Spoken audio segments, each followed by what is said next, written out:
Out. Out I am on Mr. Darren Peterson. Phony. Play basketball. Russo and Rizzo on ESPN 106.3. Colin Russo, we get Christian Cat behind the glass today. No Mike Rizzo on sabbatical. We got you for the next 2 hours today up until 6 p.m. on ESPN 106.3 on your radio dial, ESPN South Florida on YouTube, and ESPN West Palm on Twitter and Facebook. 888-760-3776, number to get into the program.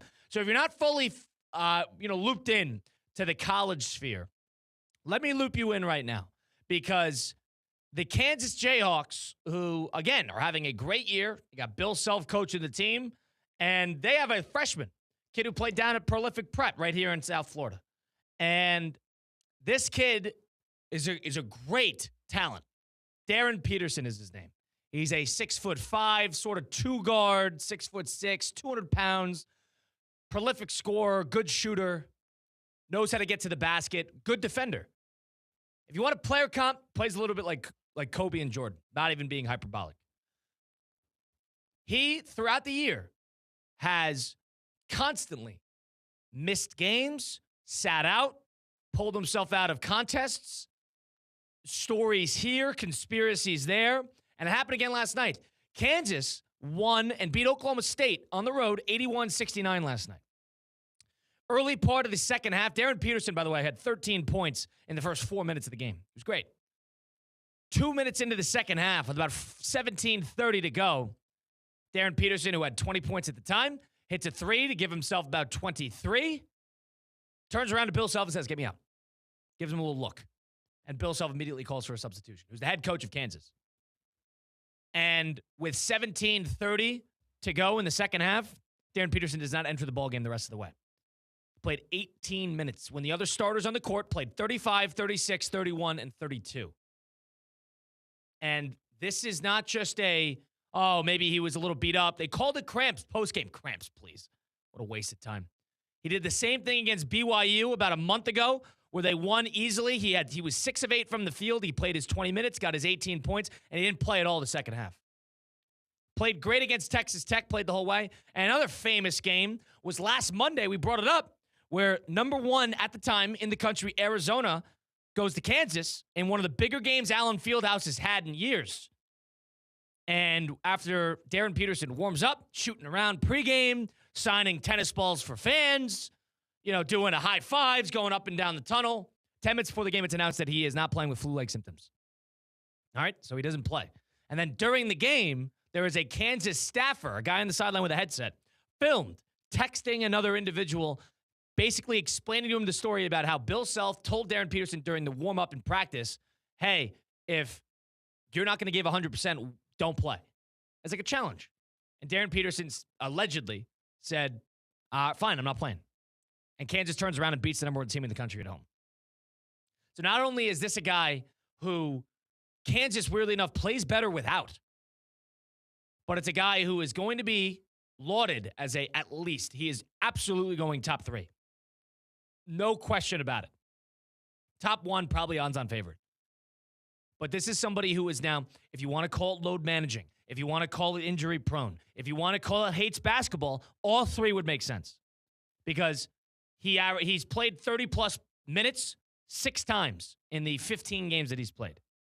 And this is a college team with 2 20-minute halves. You're not playing 48 minutes. And on top of that, you're playing 2 games a week, tops. You're not playing 3 times a week like an NBA team does, and you're not traveling all over the country like an NBA team does. You have a week off for Christmas. You have a week off when you have your bye. I mean, this kid has sat out consistently, and he did it last night against OK State. And this is the number 1 pick in the draft. So in a year where there's probably 10 to 15 players that tomorrow you could pluck out of their college team and stick on an NBA roster and they'll start and play well, that's how good this draft class is. You have this kid, Darren Peterson, who you can't even take him seriously because of how the lack of respect he has for his teammates and his team and the fans. That's what that is, a lack of respect. Because if you want to call it load managing or protecting his body, how does that form? How does that phase for his NBA draft, applicability? He's played 15 games. NBA teams play 82 games. And it's a 48-minute game where stars play 35 minutes a night. And you're going to, and keep this in mind, you're a number 1 overall pick. You're going to a bad team. You're not going to a team where you could comfortably play 28 minutes and get away with it because your team is really good, a la the OKC Thunder. No. Get ready to learn Utah and get ready to learn 39 minutes a night. So that's why I can't take this young man seriously. And a lot of people have talked about it today. You know, the first Kansas game they ever watched, they want to talk about it. Fine. But the way I view it is if I am a general manager, I understand how good he is. I understand how prolific of an offensive scorer he is. Talent is talent. But obsession, they said it once in that Hustle movie with Adam Sandler. He's right. Obsession beats talent. There is no way that this kid's obsessed. No way. Not even a little bit.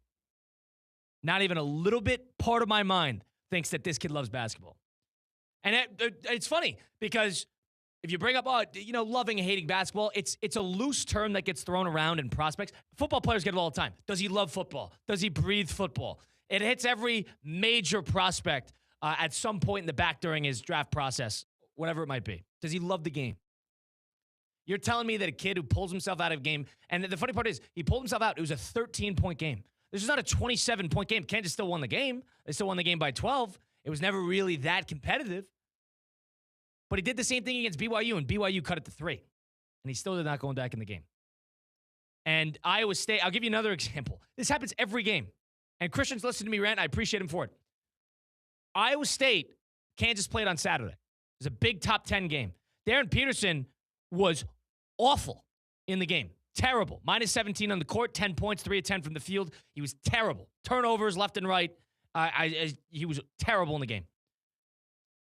Kansas makes a late 12-1 run between the 8-minute and the 4-minute mark in the second half. And they cut the game to about 11 points going into that immediate timeout. All right. So now you get immediate timeout. You can make a substitution. And they did that, by the way, with Darren Peterson on the bench. So I'm thinking, all right, time to put him back in. He's ready to rock and roll. He sits the rest of the game. Iowa State goes on a 10-4 run. They close the game. And that's not a Bill Self decision. I'll tell you that right now. That is a Darren Peterson not caring about whether his team wins the game or not. And maybe in hindsight, yeah, it doesn't matter. He's trying to be, but where's your competitive spirit?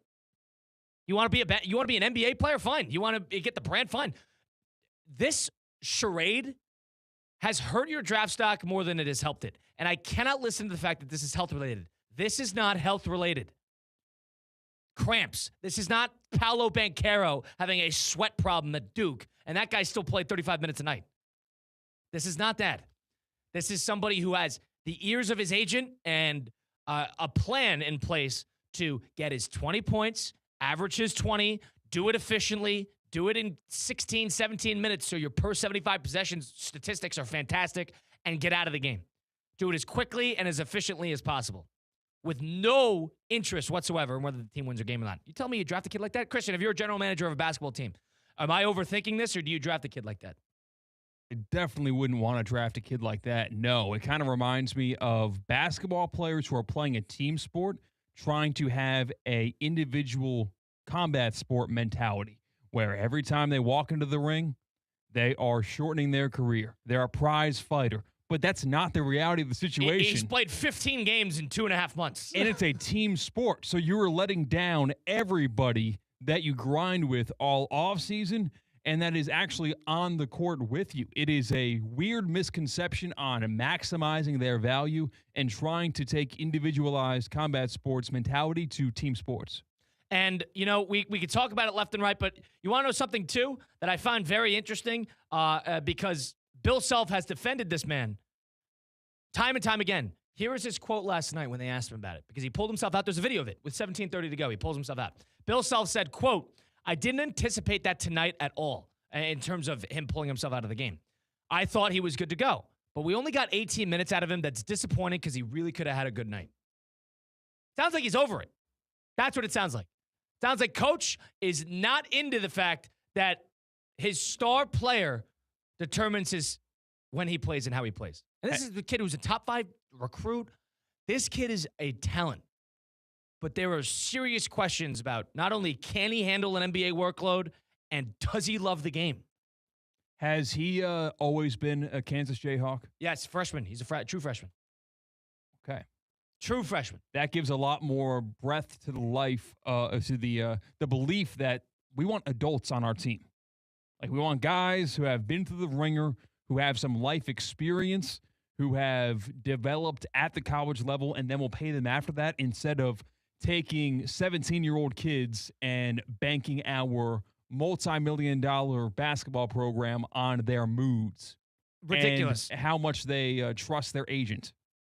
And I do think this is a big agent thing. You want to see something funny? Well, all right, let's get into it. The NBA draft is going to be a great NBA draft. We've said it before. It's the truth. When people say this and you hear, oh, you haven't really paid attention to much college this year, it's true. There are 12 star freshmen. There are 6 freshmen this year who have had 40-plus points in a game. Let that tell you all you need to know. Point being, you just look across the way to Arkansas, who has a star freshman under John Calipari, another point guard, and Calipari knows how to produce guards, named Darius Cuff. They played Alabama last night on the road. It was 117 to 115 in double overtime. Ended it right after the Kansas game. And this kid, Darius Cuff, who is a star freshman who will be a top 8, I would say, pick in the draft, give or take, right as it stands today. Who might have helped us draft selection last night. They still lost the game, but according to John Calipari, the kid was in a walking boot for 2 days. And he went out there. He played 50 minutes in a double OT game. Do the math. Means he didn't sit 1 minute. And he had 49 points. This kid had 49 points, shot 27 shots, and efficiently 6 of 10 from the three-point land, and got his team to 115, 117. They had 3 kids go out with injury, and they were playing 5 guys the entire second half. The kid played, and he was dominating. That's another freshman. The number 2 pick in the draft, A.J. Dibansa, who's on BYU, that guy played 39 minutes last night against Arizona and had 35 points. And we're supposed to sit here apologizing for Darren Peterson? Really? I wouldn't be able to get away from this guy fast enough if I was an NBA general manager. And maybe I'm being hyperbolic. Maybe I want to see a competitive game. Maybe it's not that big of a deal in hindsight. Maybe he goes to the NBA, he plays 82 games his first year, averages 35 minutes a game, and averages 22 points. If he does that, I'll shut up. But until that point, until he proves that he can handle not only a workload, but that he cares about the team he's playing with, it's the type of guy to request a trade as a rookie. I don't really, we love Kawhi Leonard. Kawhi Leonard is the ultra-talented, can handle anything. We can handle all that. But I'm sitting here saying this kid who is bailing on his team left and right couldn't get me away from him fast enough. Can't deal with it, Darren Peterson. I am out on him. If you're a general manager listening, if the Miami Heat, Pat Riley, somehow gets the number 1 overall pick in the draft, Cohen's favorite team, who are going to sit in the play-in, not get a lottery pick, and draft another European from France who is 17 years old. We're sitting here saying, do not touch Darren Peterson. Don't even go near him. I can't stand a player like that. I cannot stand a player who doesn't care about the team. And people said that about Anthony Edwards. Does he love basketball? Guy played 33 games his only year in college at Georgia and averaged 36 minutes a game. 35 minutes a game. That's all you need to know. Down on a kid like that. Doesn't care about his team. And in a year where there are so many freshmen and so many studs and so many stars, this kid could waft over me. I wouldn't notice. No problem. I don't care how good you are. I don't care if you're hitting fadeaways. I don't care if you're having 35 points a night. If you do not care about the team you're playing with, especially when you're a Kansas Jayhawk, legendary Kansas Jayhawk playing for one of the best coaches, if not the best coach in the sport, and Bill Self, and you want to take yourself out of the game with 17:30 to go, forget about it. Not a chance. 82 games? Please. No. When you're in the Utah Jazz for 5 minutes and all of a sudden you start 0-5, you're pulling yourself out of the game requesting a trade, saying this is not the right place for me in my career. I'm down on him. He stinks. Please. I don't care how good he is. He has 1 assist in his last 84 minutes of play? 1. Uno. With 7 turnovers? That's our number 1 pick? Please. I am not touching him with a 30-foot pole. Not a 50-foot pole. Give me the kid from BYU any day of the week. I don't care how inefficient he is. Give me the kid from BYU. I'll take Cameron Boozer on Duke. Give me any of these guys before Darren Peterson sitting out there. Please stop. Wasted time. You're wasting everybody's time. The funny part is they played Duke. Guess what? He didn't play. Played UConn. Guess what? Didn't play. Played Arizona. Guess what? Didn't play. For all different reasons. He missed 7 games earlier in the year because of a hamstring injury. And now he's missing games because of cramps and flu-like symptoms. Please. I hope he gets drafted 15th overall. 15th. I hope he does. You know what the unfortunate part is? He's probably going to be number 1 because he's that good. But I don't care. It doesn't matter to me.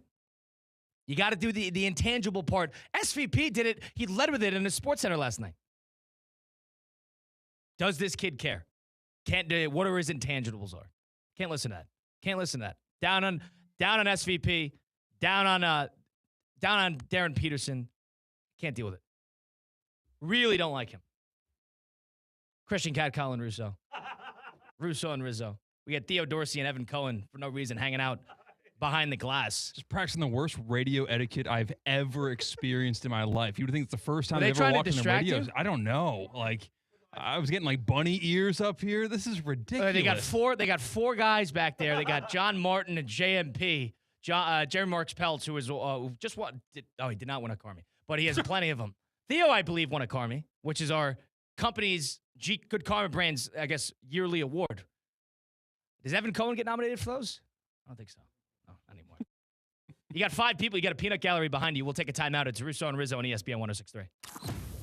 The 4 p.m. hour on ESPN 106.3 is served by the Delray Beach Open. 140 miles per hour aces, parties, and all the good vibes. Get your tickets today at DelrayBeachOpen.com.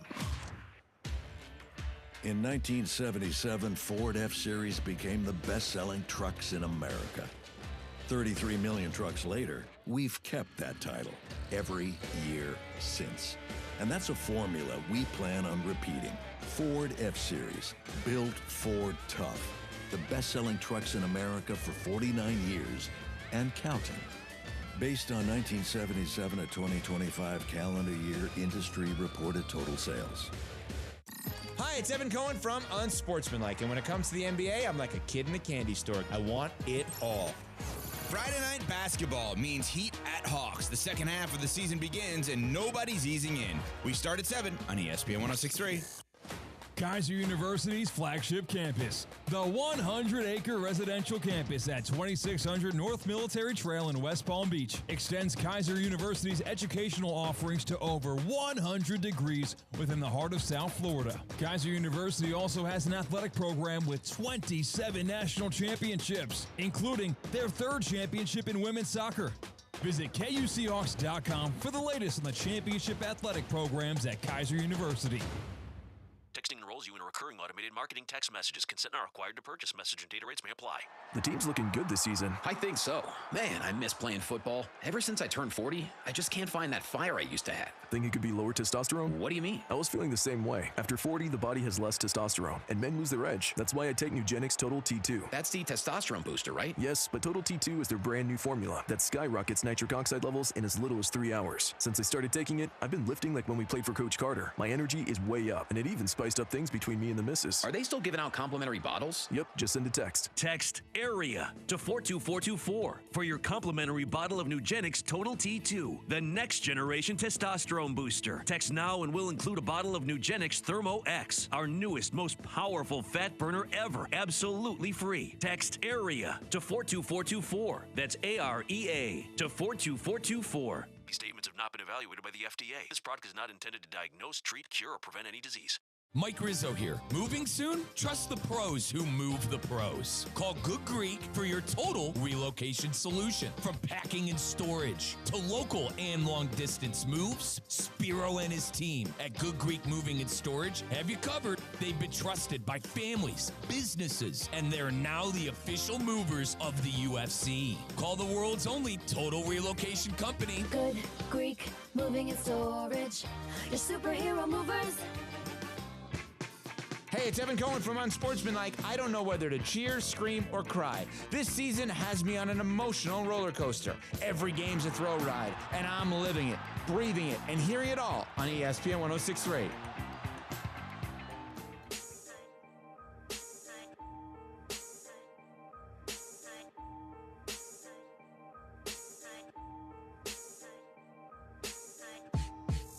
Let's get back to the Anajar and Levine Accident Attorney Studios. This is Russo and Rizzo on ESPN 106.3.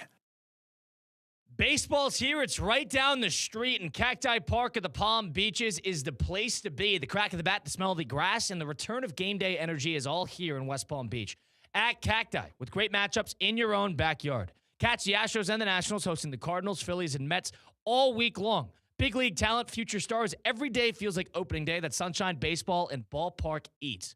Go down the street and go check it out because spring training starts now in West Palm Beach. Get your Astros and Nationals spring training tickets today at cactipark.com.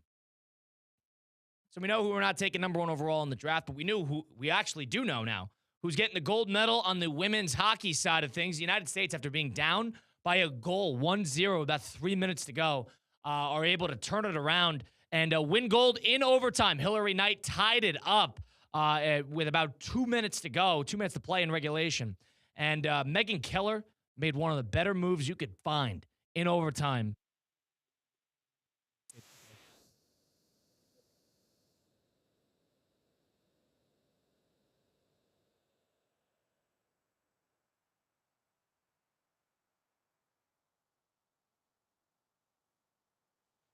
You know, it's funny. That was Kenny Albert on the call for the NBC Olympics. The funny part is, as you asked me yesterday, I would have thought maybe the four nations having this yearly. I know this is women's ice hockey comparatively to men's. It sort of lessens the rivalry between United States and Canada. But the fact is that we have this every year with that tournament. And number two, we also have the women's side of it doing United States and Canada. It adds to this rivalry that much more. And it stings for Canada that much more. Because Canada's got this little brother complex, sort of like the Mets to the Yankees. And they need to sort of try to one-up the United States every chance they get. And they lose in that fashion after leading the entire game and then, dropping it with 2 minutes to go and then losing in overtime. Terrible, terrible loss for Canada. Boy, are we out on that women's hockey team. And I was in. I shouldn't be. Oh, man. I'm out now.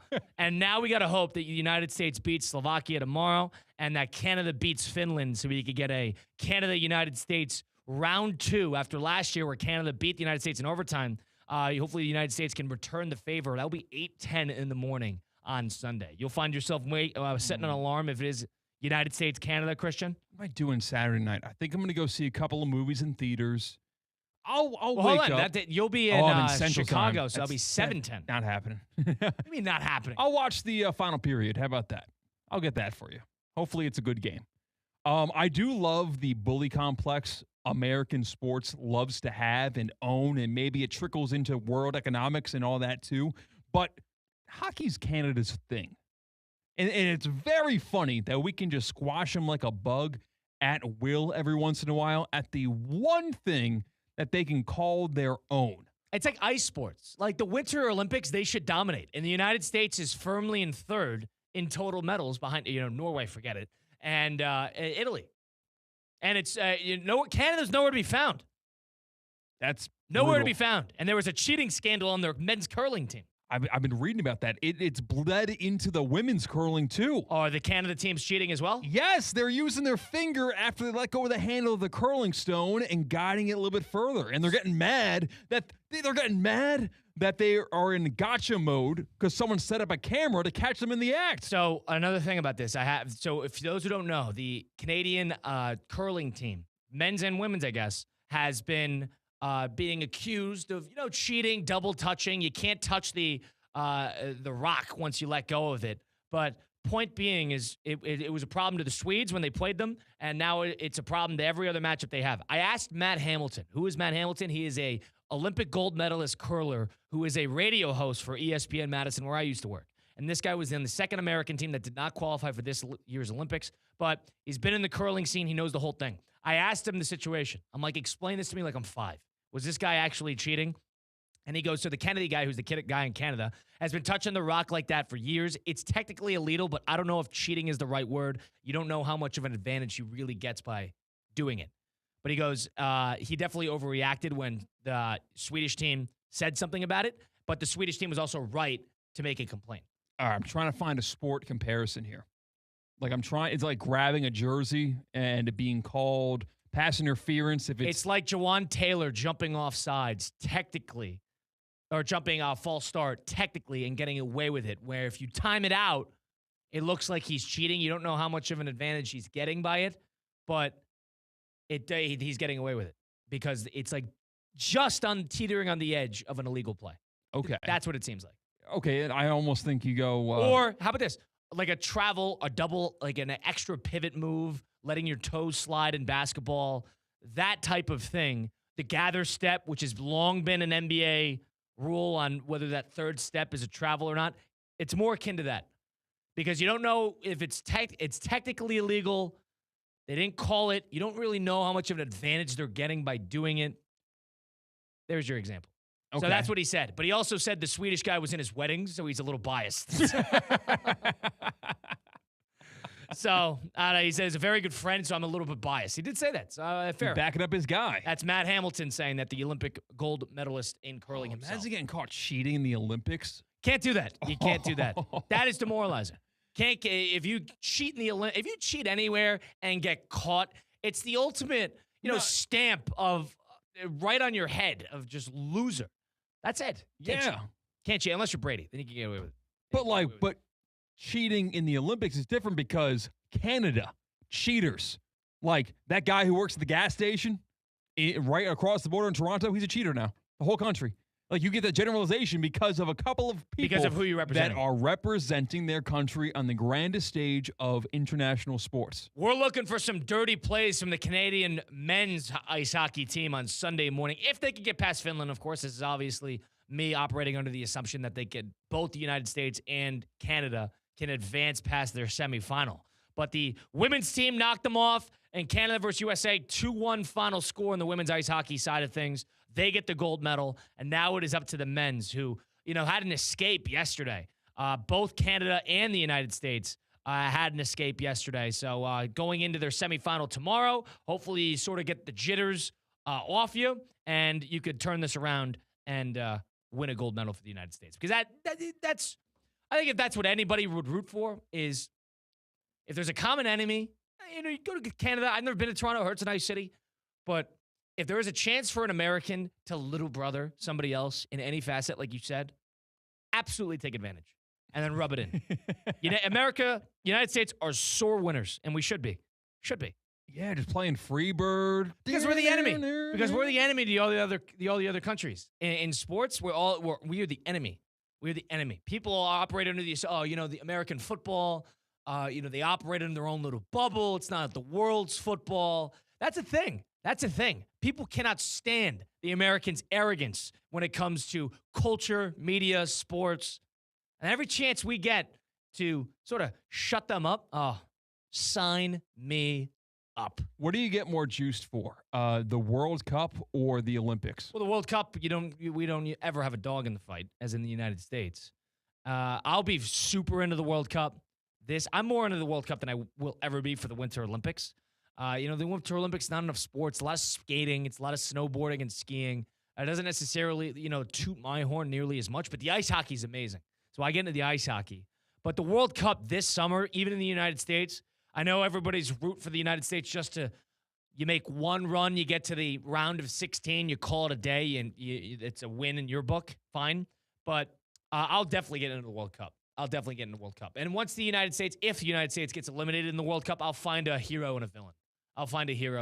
Yeah, I really get up for United States men's national team soccer when Landon Donovan scored that goal against Algeria. Right. I remember that. It's a core memory of mine, even though I stopped playing soccer when I entered high school, and I don't have a big professional allegiance apart from Inter Miami and rooting for them for the station. But when United States men's national team gets beat in the World Cup, it hurts. It feels bad. And when they win, shockingly, whether it's John Brooks, of course, like I mentioned, Landon Donovan, it's incredible. And the thing is, when the World Cup was in Qatar, what was that, winter of 2022? Yes. When it was there, and the United States didn't really do much at all. They had that one big match against England in which they lost on Black Friday in 2022. But they lost that one? Oh, they drew. Okay. Excuse me, they drew. You're right. And outside of that, it was 1-1. They didn't really make much noise, but everybody under the impression then was saying, all right, well, in 4 years, it's going to be on home turf. In 4 years, you're going to get an automatic bid, and then you get the group stage, and the group stage is favorable. You're going to have to deal with likely, Turkey, Australia. It's not a huge problem. And you're playing on the West Coast. Now, all of a sudden, if the United States can make a run, it'd be then. That would be the biggest shut up to everybody around the world that I've ever seen. The biggest, stomp them down if the United States can make a run. If they beat one country that is the heavy favorite in the World Cup, if they're able to knock off a Morocco, or not even Morocco, because Morocco, you don't hate the Morocco people. Yeah, you don't hate people from Morocco. You don't hate that. You don't want to, just stomp on them. But okay, so I'm thinking of countries that are known as soccer powers because of one, England, if not multiple. It goes without saying, England. But if you could get like a Croatia and knock them off. There you go, yeah. That'd be great. Are you kidding me? The Mediterranean, the Balkans, that'd be amazing to rub that in their face. If like a top tier, tier B World Cup team ends up in a big upset losing the United States. You don't need to win because you're not going to beat all of them, but one of them. Nah. And then it's just that ultimate. I'm shooting high. United States has it over Croatia. I want to beat Spain. I'm shooting high. I live with. Would you sacrifice the gold medal, on Sunday against against Canada? Would you sacrifice that and get a silver medal in exchange for beating one country of your choice in the World Cup? Ooh. Okay. That's difficult because, all right, the groups are already made, right? Right, so this would be knockout stage. So group stage doesn't matter because it's about the knockout stage. So if you knock out a team, and remember, 32 teams out of I believe the 48 move on. And then you go 32, 16, 8, 4, and 2. So if you're somehow, the United States won't get that hard of a matchup in 32, but if you get to 16, that would be the upset. Gold medal games on Sunday, 8:10 a.m. Eastern time, right, for the men's hockey? That's correct. I will forget it by Tuesday at noon Eastern time. You're being a little unfair. If the United States men's national team beats Spain, I will never forget that in my life. You might be given the right answer, but I don't like how you disrespecting the United States men's ice hockey in Milan. It'd be awesome, but again, you kind of have it often. If the United States beat a big power like that, then it might never happen again. Okay. And the exclusivity goes into that. You play Spain once, whereas the United States will play Canada every year when 4 nations happens, or 6 nations, or whenever they expand it. And also, it's a coin flip in that game, isn't it? Like, we either should beat them, kind of, or they should beat us, That's kind all you of. need to know. Yeah, but USA versus Spain, Argentina, Germany would be cool to beat real powers in soccer. Yeah, sign me up. I don't care if it's the first round of the knockout stage and then we're out in the second round. That's okay. Yeah, I would agree with you, but I do think that beating Canada in both ice hockey gold medal games, men's and women's, would be that hilarious triumph because, all the Canadians dislike America, for the obvious, targeted reasons that they talk about, whether politically or socially, whatever it might be. But in sports is the only way where you could adequately measure if a country is better than another. There's a quantifiable. Fine. You want to do GDP, but you want to bring up this, bring up that. It's all subjective. What's objective is if you beat them in sports. And if Canada can't do that, and they can't beat the United States in both men's and women's ice hockey, which is like Christian said, their baby, then I would be, everybody just sits back. Every American in the country, sit back, laugh. Huh. Yeah, and then we'll wait till golf season. Canada, cute story. President's Cup, Nick Taylor gets beaten up. It's another example, the Ryder Cup. Well, because Canada's not, they're the presidents. They don't even get to join with Team Europe and be on a winning side, and more often than not, like right now the Europeans do.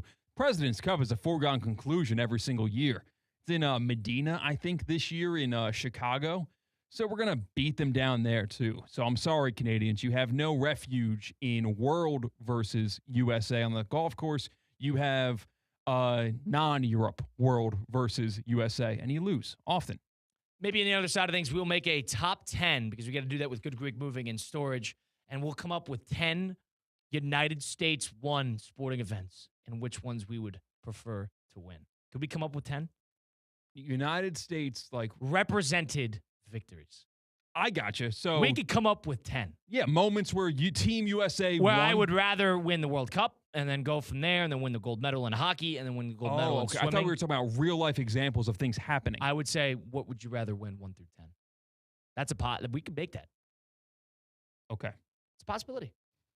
Well, Christian said it, talking about all the golfers that go head-to-head against the Europeans, but you want to go see these guys play live, whether on the team, with each other, or against each other, you go to TGL. Some of the PGA's Tour's best is on the course, but they're also in the arena on prime time. Season 2 of TGL, presented by SoFi, is back with big moments, big personalities, nonstop action on the big screen. Shot clocks, hammer drops, timeouts, and overtime. City versus city, squad versus squad.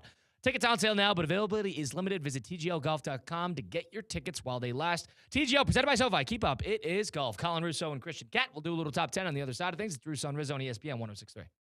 Live from the Anajar and Levine Accident Attorney Studios. Anajar and Levine Accident Attorneys. Call 1-800-747-FREE. This is ESPN 106.3.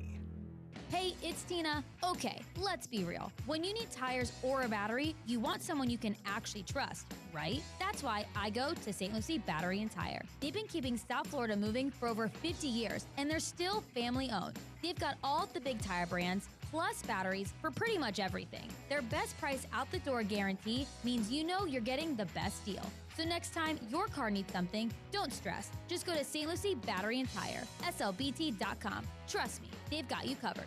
Responsibly disposing of unwanted medical syringes or sharps and expired prescription medication is critical for public safety and environmental preservation. Do not put sharps or pills into garbage or recycling bins. The Solid Waste Authority of Palm Beach County does not accept them at any of their facilities. Contact Florida Health Palm Beach County to learn how to responsibly dispose of your sharps. For pill drop-box locations, contact your local police department, the Palm Beach County Sheriff's Office, or visit ppcdrop.org. Hi, I'm Michael Manzo, owner and founder of Manzo's Italian Deli, and Stop, Dad. After 20 years, people are tired of hearing your voice. Yeah, and your lame-ass commercials. Fresh prosciutto, mozzarella, outstanding. Oh, please. There's only one reason Manzo's is voted #1 deli in Palm Beach County for 20 years. Our mother. She makes sure you prepare everything from scratch using only the freshest ingredients. Manzo's Italian Deli is located on Palm Beach Lakes Boulevard, right next to Rain Dancers. Is that a strip club? No, it's a steakhouse. Manzo's is open weekdays from 8 to 5 and offers free delivery. So stop by or call 697-9411. That's 697-9411. we also specialize in hot and cold catering for corporate functions and special events. Just ask anyone who was at my last birthday party. Car buying just leveled up at Greenway Kia West Palm Beach. We're now open at 7 a.m. Shop early, skip the crowds, and get on with your day. No pressure, no nonsense. Just real people who listen, including female sales professionals ready to help. And check this out. The invoice is on every new car. No games, no surprises. No time to stop by? We bring the test drive to you, home or office. Buy the right way at Greenway Kia West Palm Beach. Early, easy, exceptional.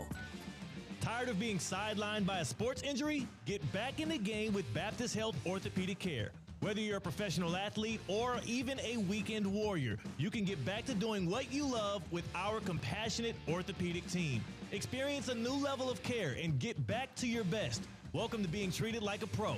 Make an appointment today at baptisthealth.net/ortho or call 833-556-6764.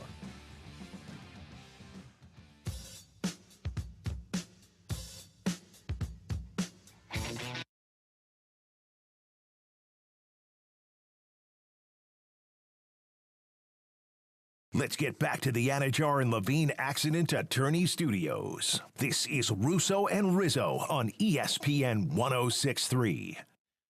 Women's ice hockey takes the gold medal over Canada in the Olympics over in Milan, the Winter Olympics. So we're 1 down, 1 to go on the ice, and we're looking to win the men's ice hockey, who still has 2 to play. They got Slovakia tomorrow, and then the winner will play in the gold medal game, most likely against Canada, on Sunday morning. It's Colin Russo and Christian Cat, Russo and Rizzo on ESPN 106.3. We're streaming live on YouTube at ESPN South Florida. You could tune in there or tune in on Twitter and Facebook at ESPN West Palm. Well, it's that time of the week where we need to figure out a top 10. And here, in the spirit of winning a gold medal about 20 minutes ago and potentially getting another one on Sunday, let's figure out ways where the United States winning as a country in sports, which would be the best, which would be number 1, and which would be number 10. Let's get to it. Presented by Good Greek Moving and Storage. Who's moving up? You know that they're not distracted. Who's moving down? I cannot take this serious. That's my personal opinion. It's time for the Russo and Rizzo Power Rankings. Yeah. Presented by Good Greek Moving and Storage. Your superhero movers. Top 10 presented by Good Greek Moving and Storage. Check them out today. Good Greek Moving and Storage, the official movers of the UFC. Colin, Russo, and Christian Cat. Christian, here's what the criteria is for this top 10. We're going to come up 1 through 10 of sports events in which the United States can win, whether it be in the Olympics, whether it be outside the Olympics, representation against the world stage, United States in sports. What would be our top 1? We got to come up with this together. Our top 1 versus 10. So, for example, the World Cup would be one of these, right? I think it would be the number 1. If the United States... I think you go backwards, and I think you start at number 1, and there's no consideration. Because if the United States men's national team won a World Cup, it would be a massive underdog story, and that is... That'd be the biggest underdog story gets. in the history of soccer. That'd be the biggest underdog story since it was one global empire versus 13 colonies. Like, that's as American as it gets, baby. It would be the Soviets versus the college kids in 1980 level if the United States were somehow able to churn out a World Cup. And like, it's not that it really is. It's the world sport. USA dominates everything except for the world sport, and that would be finally complete and total domination on sports. That's got to be number 1, undoubtedly. Number you snap 1, your fingers, 1 USA dub, non-political, that would be it. Best world represented sporting event for the United States to win, by and large, would be the World Cup. Let's get to it. Number 1. Number 2. All right, there's a number of different directions we could go here. So I'm going to try to explain criteria. If the United States doesn't win the basketball gold medal, it's a major problem, right? I think everybody does know that.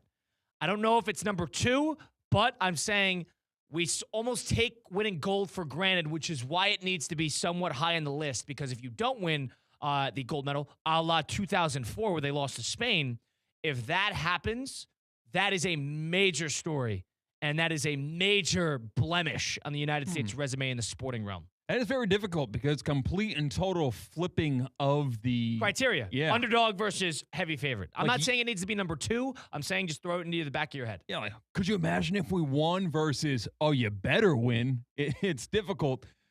How, Steph Curry was memorable in the Summer Olympics. The United States men's team winning this past Summer Olympics when they beat Serbia and France, those last 2 games, I mean, both those teams were challenging the United States. And it would have been a major problem if Serbia, with Nikola Jokic, and Bogdanovic and a bunch of Serbian national players, took down LeBron, Durant, Curry, Joel Embiid. That would be a major problem. It would, but with the globalization of the game of basketball, does it feel like an inevitability? Where it's like, oh, okay, like, yeah, those guys are old now. The league's dominated and spread out across the world. It makes more and more sense for Team USA to lose basketball, and not that it would be acceptable. I understand it.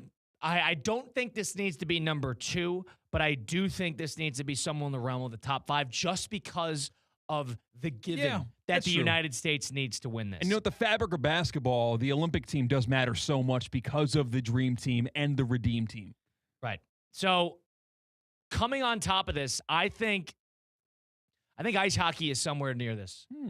I think ice hockey is somewhere near this because it's a world. United States is definitely near the top.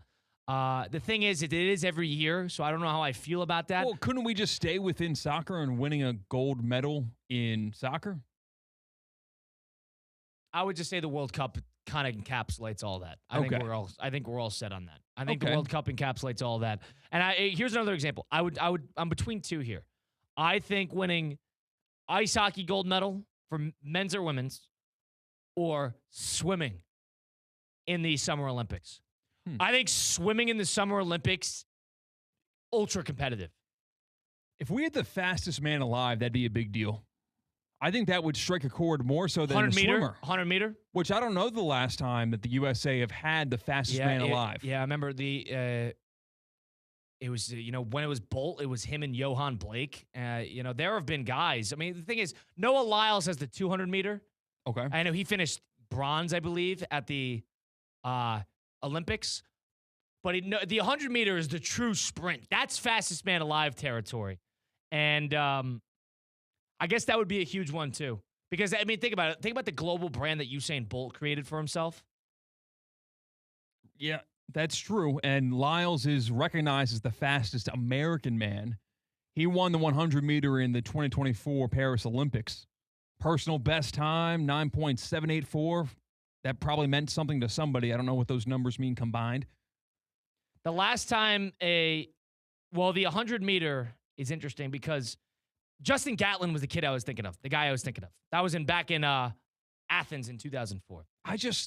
Hockey in terms of American sport is like fourth.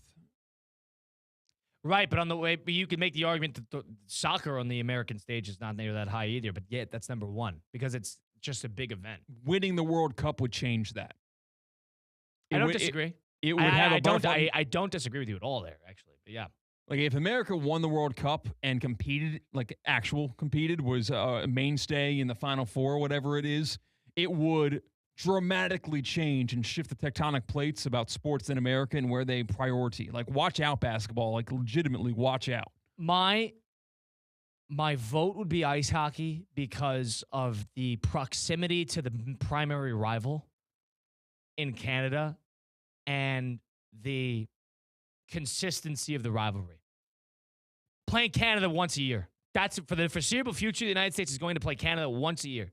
I think it helps that also the athletes that are competing life or death. Like they kind of feel like they don't care about those games less than their actual job. And on top of that, they were professional athletes in a United States league. All right. You can listen to that? I can listen to that. I'll co-sign with that for number. Ice hockey gold medal for the United States represented events to win, which would be number 1, World Cup. Number 2 would be the ice hockey gold medal. Number 3. Where are you looking at for number 3? I have a couple in mind. I like any type of prize fighting, any type of combat sport where you've got. I was on the same page. I said a big boxing match. A Mr. America versus a Mr. Russia, non-American, where you clearly have a division between nationalist or a patriot versus the bad guy. And it helps when it's enthused by maybe a USA versus Russia Cold Wars going on. That's awesome. That's cool. It's difficult in the year 2026 to have a general countrywide consensus of rooting for one individual person. That's dwindled a bunch. But it's happened before. You're 1,000% right. I mean, if you're talking about politically charged combat sports events, there's a number that come to mind. I mean, most notably, a famous one was Max Schmeling and Joe Louis. Joe Louis being a black heavyweight boxer in the late 30s in the United States, representing the United States, and Max Schmeling, who was a German from Nazi Germany, but he didn't identify as technically a Nazi, but he was a Nazi Germany, and they fought twice. And the first time, Max Schmeling beat him at Yankee Stadium, I believe, in 34, 35. And then they fought again in 38, and Joe Louis knocked him out in the second round. That's like a politically charged sporting event. The Soviets in the United States and the countless events that they have had against each other in that period between the 70s and the 90s, another example. So I agree. Politically charged combat sports events, I have no problem with putting this number 1. Or number 3 at boxing. I would say boxing. Does it need it? Yeah. MMA is really supplanting boxing in terms of that, though. That's true, but there's no Mr. America. There's people MMA. There are people that try and they're just unlikable. Yeah, Kobe right. Covington is insufferable. He is the Mr. America guy. People like the UK guys more. People like the Irish guys. They like the guys from Scotland, England. They like the guys with personality like that. If America had Conor McGregor without the trouble with the law, we'd be speaking about it differently. Because Ireland, with the trouble with the law, they like their guy. And the thing is, like, Floyd Mayweather is an example of this because he went against Pacquiao, who was from the Philippines, and Mayweather, I believe, grew up in Michigan, I want to say. But that wasn't, like, the Philippines is not a rival to the United States. You know, if Pacquiao was from Russia, we'd have a different conversation. But since it's the Philippines, it doesn't necessarily view itself as a rival. If there was some undefeated Chinese boxer that came out and the United States had to put up their best guy, that would be the biggest sporting event in some time. I think so, just numerically with the populations of both countries and at odds. Yeah, all right, big fight. Big fight, United States versus a political adversary. That works. I think that covers that base. Number 4. That would get me so fired up. That'd be the biggest point of viewing ever. There was like a representative for the United States. When Netflix scooped that up, Yeah, I know. or they just broad daylight cable. They got to fight on a neutral ground or wherever they'd find that. So like a combat sports, I think that would be, if there was a big one, that would be amazing. All right. So we have a world event coming to our backyard in less than a month. Right. It's the World Baseball Classic. And it's trying, it's attempting to become a part of the mainstream. It's every 2 years. It was a big moment when Mike Trout went against Shohei Ohtani. Final at-bat of the entire WBC. Yep. I would now. Would you rather win a World Baseball Classic as the American team or win a Road Ryder Cup as the Americans? The Ryder Cup means so much more to golf than in baseball cares with the WBC. I 1,000% agree. I would say Ryder Cup, specifically a Road Ryder Cup, similar to what the Europeans did to us at Bethpage Black, 6 months ago. That would be a top 5 list for me. Definitely. Yeah. I mean, like that. The Ryder Cup means more to golf than you could argue 3 and 2 in our list. Right. Prize fighting, it's difficult to gauge. That means more and to a good boxing. part about the Ryder Cup, too, is in a lot of ways it's, one of the final major events That's true. of the season. It's the president shows up. Like, it's a giant event. I would say the Ryder Cup, because of it being a weekend and it being truly a full team sport in a non-team sport, makes it interesting. Yeah, certainly. And like everything's different about it in terms of how the crowd does react, for better or for worse. You have lightning in a bottle when it comes to those conditions together. It's beat you by 1,000 cuts, too. So that's why it's fun. I would say Ryder Cup goes number 4. Yeah, the United States winning a Ryder Cup. A Road Ryder Cup, specifically. Adair Manor. We learned that someone that rode horses at the Equestrian Festival in Wellington, they got married at Adair Manor. That's where the Ryder Cup is 2 years from September, so about a year and a half from now. USA, if they win that thing, it would feel so great. It would feel great. It's a worthy number 4 on the Good Greek Moving and Storage top 10 biggest possible USA W's in sports. Number 5. All right. I think we got to circle back to basketball here. All right. What other basketball competition is World Cup? Oh, no. Well, the Olympics, Summer Olympics. Okay. You're saying soccer. No, basketball, Summer Olympics. Oh, yeah. United States winning gold. We did not list it. We included it, but I said it needs to be top 5. I'm fine with that. This needs to be number 5. That's a huge event. It's in the summer. It has the biggest stars in the United States. It's sort of a us versus everybody mentality. You can't lose a game.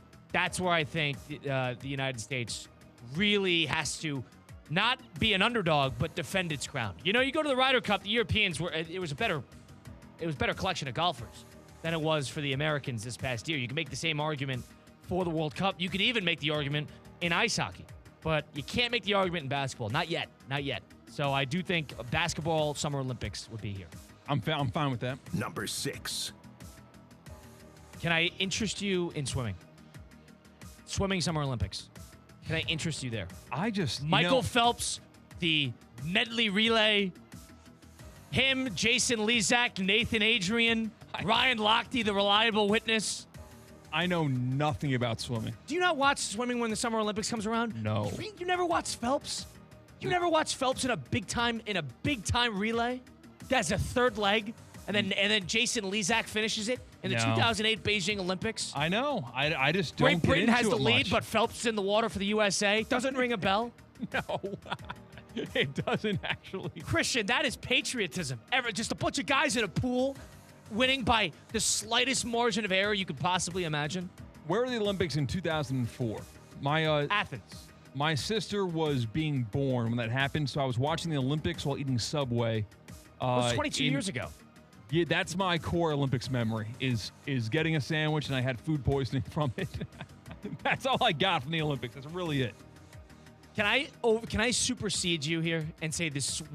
Listen, I could listen to sprints, but Americans have won. Sha'Carri Richardson has won, I'll cede that to you. Because Michael Phelps in the water for the United States with Nathan Adrian, Ryan Lochte, Jason Lezak. They haven't had that since. The United States hasn't been the best swimmers since Phelps left. But you ever see the picture of Phelps with the headset when he's in his swimming garb, getting ready to rock and roll, and he looks like he wants to run through a brick wall? No. Wow. Picture of Michael Phelps, Dude, I think of... Next Olympics in 2028 in Los Angeles, you better be in tune to the guys in the water. And listen, I like swimming. This is before I even got into it as a hobby. Swimming is must-watch in the Olympics. I'd make an argument as top 3 at the entire Olympics. Fair enough. Number 7. Swimming at the Olympics. Can I interest you in the world's strongest man? When it comes on the TV on ESPN in the middle of July. Is this the one where... They've got the big rock. They have the rock and they have to hold it. Their arms are being extended outward and they're holding onto these 2 boulders that are tipping in the other direction. Is it that one? It's a myriad of different ways to test your strength. I'm thinking of a boulder, and you got to get it off the ground, and you got to get it onto this statue, or onto this pillar. I'm thinking of a conglomeration of all of it. Does the United States not dominate this event? I have no idea. Oh, you don't even know. I just would like to know. I would sleep peacefully at night knowing that the Americans had the world's strongest man. We could get to that eventually. I would put World Baseball Classic or sprints before that. Who was the center fielder? Was it Aaron Jones, who had that catch at the wall for Team USA in 2014? Yeah, about 8 years ago. 10. Yeah, a little more than that. Where he robbed. I think he robbed Manny Machado, who drove it deep to right center field, and there's a great still image. Yeah, robbing the home run. Vaguely remember it. That was fantastic. That's some of the best merchandise to have is Team USA baseball jersey. And I think it's going to get bigger and bigger. I really do. I think they're really trying to publicize this as an event. I think it's becoming a normalcy for the players to ditch spring training for a couple weeks and go play and represent your country. I think it's becoming it's just getting bigger and bigger. I think with the resurgence or the insurgence of Japan, I think has added a new element, added sort of a new villain to the arc, because the Japanese players are great. They dominate the baseball scene, and they have the best player in baseball, by and large, in Shohei Ohtani. I think, and then now they have the best pitcher, too, in Yamamoto. I think World Baseball Classic should check in. Yeah, it used to be just America and the Caribbean. And Dominican, you get the Dominican Republic, you get a little Venezuela. The dynamics there, too, are fantastic. Anyone who has gone to a WBC game can attest to that there is so much pride in thy country that it would feel awesome as an American to win it. I wish we did 2 years ago. I'm happy Captain America, Aaron Judge, is the captain of America's team this year. Deserves it, absolutely. That'll feel good. An Aaron Judge WBC championship. And a game in which he plays well, not even a question. 1,000% agree. That's like the Carmelo Anthony. He's happy he got the gold medals. He doesn't need the championship. Durant before he went to Golden State when he was dominating the World Cup. Yep, that's exactly it. World Baseball Classic checking in at number 7. We got 3 to go. Number 8. Can I interest you in if a non-American wins the World Hot Dog Eating Contest? Who was his rival? Who was Joey Chestnut did not have a rival. Yeah, they went back and forth. Kobayashi. Yeah. Kobayashi from Japan was his rival back in the day. You want to talk about an event that the Americans are expected to win? Eating is one of them. That's true. And you know what? Chestnut's not going to eat forever. Not going to live forever. He's done. We need who's going to be waiting in the wings? Listen, I think he'll have something to say about being done. They do have a lot of countries I don't know if I put represented. this at 8. This could be in top 10. I don't know if I put this at 8 because we haven't put on sprints yet. All right, fine. Whatever the sprints are Let's do on the the track, sprinting that's at the when you Olympic. can track, in general, the Summer Olympics, the peak athlete. Yeah, if you can knock off the Jamaicans, we got a parade set up. You're on the Wheaties box again. Yep. If you knock off the Jamaicans at the sprints, short distance, 200 meter and 100 meter in the World Cup, in the Olympics, you're a hero. Number 9. Unless you're Noah Lyles, and everybody kind of resents you, even though you're in your own country. Very bizarre. We got flag football being added to the Olympics next time, don't we? Yeah, I got to see the competition. Now, it's the first time that's ever happened. We know Ashley Clam, who plays over at Kaiser University, right down the street, former intern of ESPN West Palm, is basically going to be the Tom Brady of that team. We know that. But we haven't. This is an event that is sort of being like the inception of it is going to be this coming Olympics. If we lose, I'll throw a fit. If we lose any football at the Olympics, yeah, I completely agree. I think we almost have to include that in the top 10. That's going to matter a lot to this country. I will be watching that.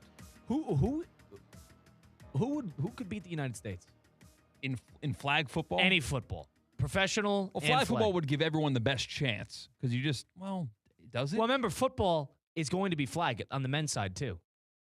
Right. Yes. I remember that one quarterback who plays in like the flag league was like, I should be the quarterback over Patrick Mahomes. Yes. And everybody's like, shut up. No. Funny. No. But yeah, if America doesn't win the flag football gold medal. I can listen to that. Let's put that at number 9. Yeah.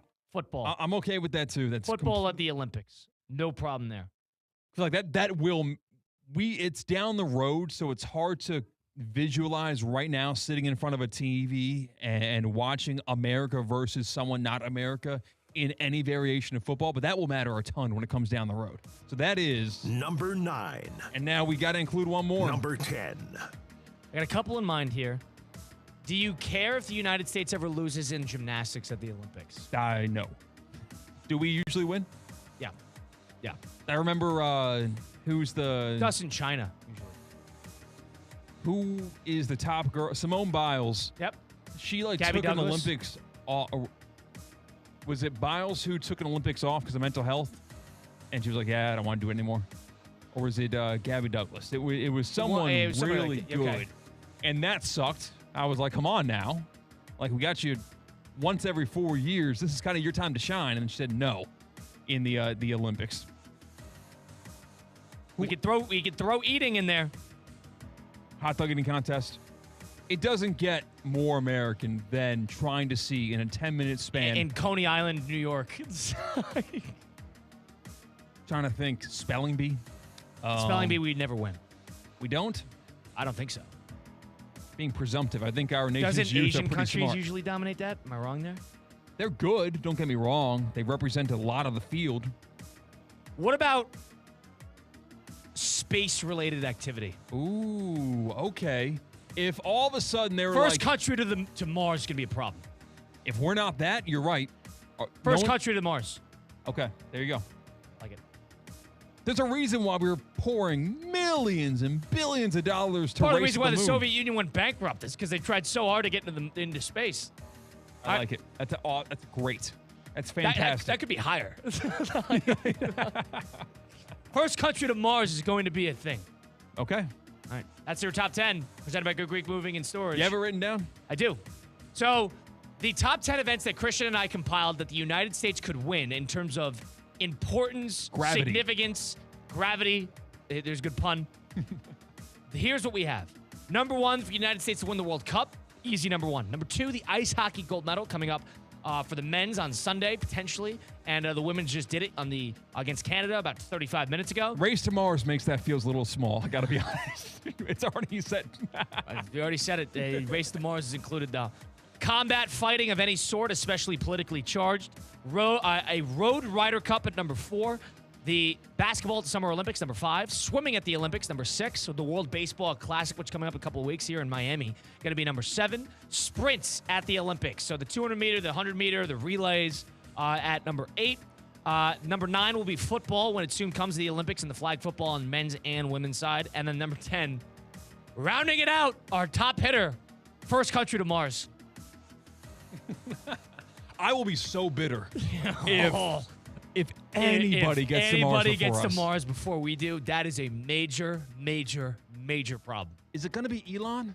Or is it going to be Space Force? Or the Space Force, they're not preoccupied. SpaceX or Space Force? Well, I don't know. Well, SpaceX is Elon. Space Force is like our military.